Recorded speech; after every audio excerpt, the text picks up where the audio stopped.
KARZAI is not gonna win this war in his army. Neither is the Northern Alliance, neither are the Uzbeks. They are not going to win a civil war or a war of national liberation.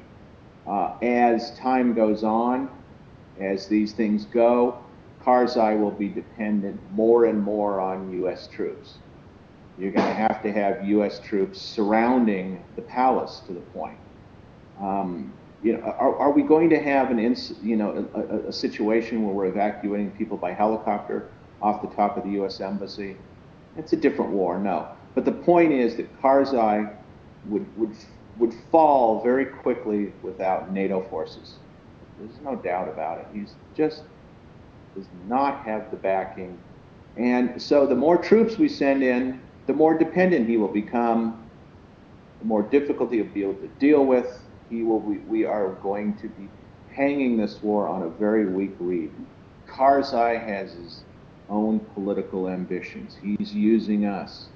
And if he can make arrangements with parts of the Taliban or tribes or certain tribal leaders that oppose the United States, he will do it to hold on to power.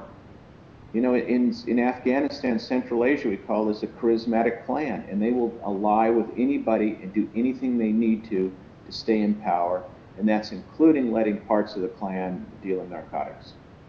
I mean, this is simply a question of survivability, and KARZAI knows what he's doing, but the problem is that his survival does not align with our interests, and they never will. And as far as KARZAI having a partner, I mean, you know, this reminds me of the Diem regime in Vietnam. Yeah, in a sense, he was a partner. He was a fellow traveler of the Diems, but they weren't someone who weren't going to achieve our goals for us, our national security interests. It was simply a holding effort, and that's what we are with KARZAI, especially since he's been reelected. It's a holding pattern to give politicians in Washington cover for not losing a war.